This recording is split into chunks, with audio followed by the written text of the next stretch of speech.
The Nigerian Safety Investigation Bureau has begun probe into the circumstances leading to the skidding off of an Embraer 145 aircraft in the fleet of XEJet Airlines at the Murtala Mohammed International Airport at the Terminal 2 in Lagos.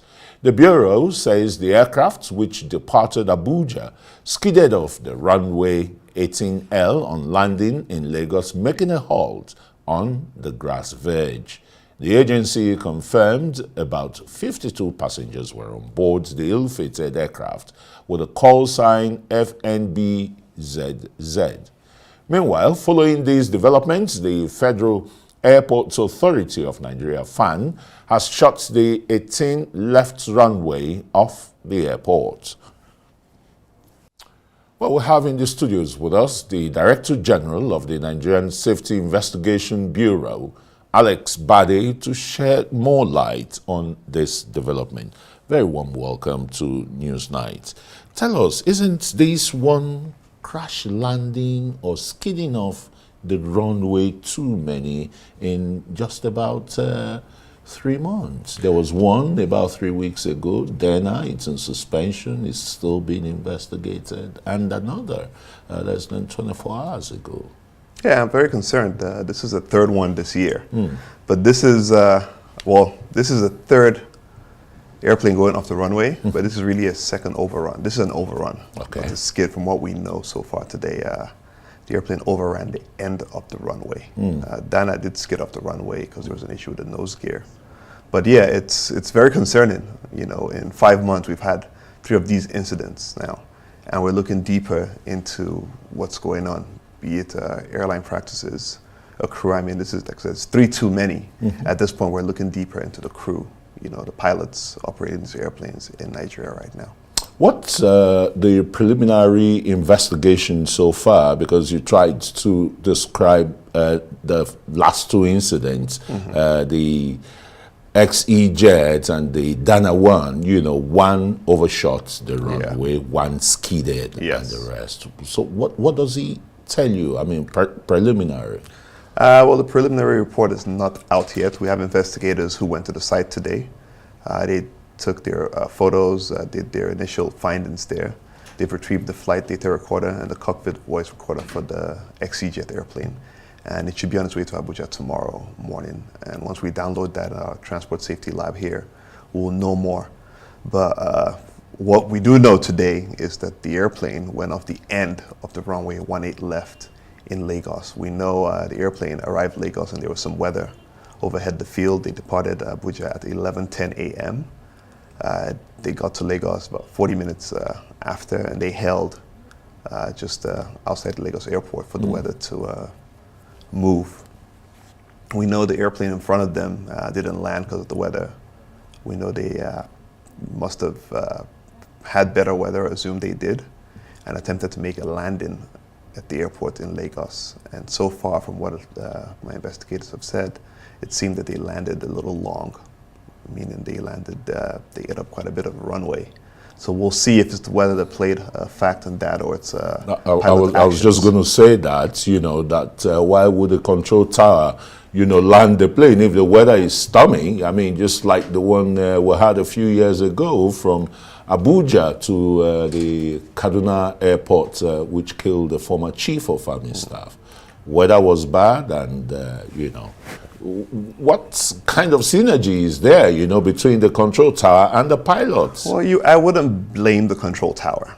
No, ultimately, no, I didn't say blame. Okay. You know, we just want to reconcile bad weather. NIMET is one. You have your radar system. The pilots can read the weather. Yes. And the control tower is the one that normally would give clearance. Say, okay, weather is okay, bang left or right, or, you know, and proceed for landing. Yeah, but as the pilot, you're ultimately responsible for your safety and the safety of your passengers. Right. So whatever ATC tells you, it's up to you to assess if it's safe enough for you as a pilot. Being a pilot myself, the ultimate responsibility lies with me. I'm responsible for my actions, just as these pilots are mostly responsible for their actions. So again, as much as you talk about synergy between ATC and NIMET, that weather is readily available. I think for any pilot in Nigeria now, you can look up the weather. You have radar on your phones. NIMET gives that weather out as well. So you decide if you're going to go and make that approach or not. You know, ATC can only tell you the conditions on the field, and as long as it's legal on their end, it's up to the pilot to decide to make the approach or not, which is why I said I'm looking deeper into pilot actions now, because this is 3 too many in a span of 5 months. Yeah. That's, you know, it's a lot of incidents already, and it's a precursor to what could be if we don't look deeper into these things and ensure that people are taking these safety recommendations seriously. And part of the safety recommendations, what are you doing about the runways? Could the runways be the problem here in this instance? Wet, slippery? I mean, for any wet runway, you know, yes, that's an issue. I have not heard anything confirming today's incident had anything to do with the runway being wet per se. I mean, planes are made to land on wet runways either way, and I know FAN is, they've been doing a pretty decent job with the runways. I know there's insinuations that the runways might have been flooded today, but from what we have, that is not the causal factor. That could change once we get more data, but as of today, that is not what I've been briefed by my investigators. As for the 2 previous ones as well, I know the Dana runway was wet, but that is not the causal factor. In fact, we have the preliminary report coming out this week for that, so that should shed some more light into that. What's Nigeria's total radar coverage? I do not have the answer for that. That would be a NAMA. That would be a national you're a pilot. You're a pilot. Yes, you flew in Nigeria. I mean, and so in the US and the rest. We do have. Do we have a total radar coverage of Nigeria? Yes, we do. Based on my past knowledge, yes, we do. So, okay, like you said, the investigation is still ongoing. Preliminary report isn't out yet, but the Nigerian Safety Investigation Bureau will want to take a second look at our pilots before the crash landing or skidding off the runway. Have there been anything untoward about the Nigerian pilots? We've heard in other climes some, you know, either near misses and the rest, or crash landing like this. They would say they've been on the roll on alcohol and the rest. Have you ever had incidents like that? I wouldn't call it alcohol. I would say it's unfortunately, the world has moved on, and we all know the economic situation in Nigeria. Most, you know, we've lost, the same way we lose doctors, we've lost a lot of highly qualified pilots. I mean, I was in the US as well for the past 9 years. But patriotism brought you back, right? Yes, yes. Home is where the heart is. Right. But if you're talking compensation is out there is better than anything you would find in Nigeria. Yeah. Where pilots are poorly paid in Nigeria.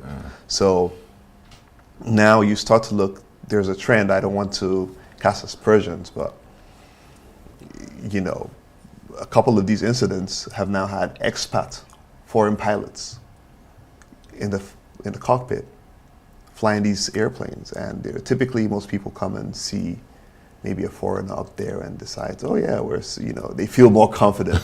But you know, this year, as the data is showing, that might not be the case. So we need to start looking into these hiring practices by these airlines. What sort of pilots do they bring in from out there? Because unfortunately, all the good, you know, or most of the well-trained Nigerian pilots are abroad, just because the airlines here, you know, might not pay or keep up with what's attainable in the world. And you know, everywhere there's a shortage of pilots. They're not competitive. We're not competitive at all. Not at all.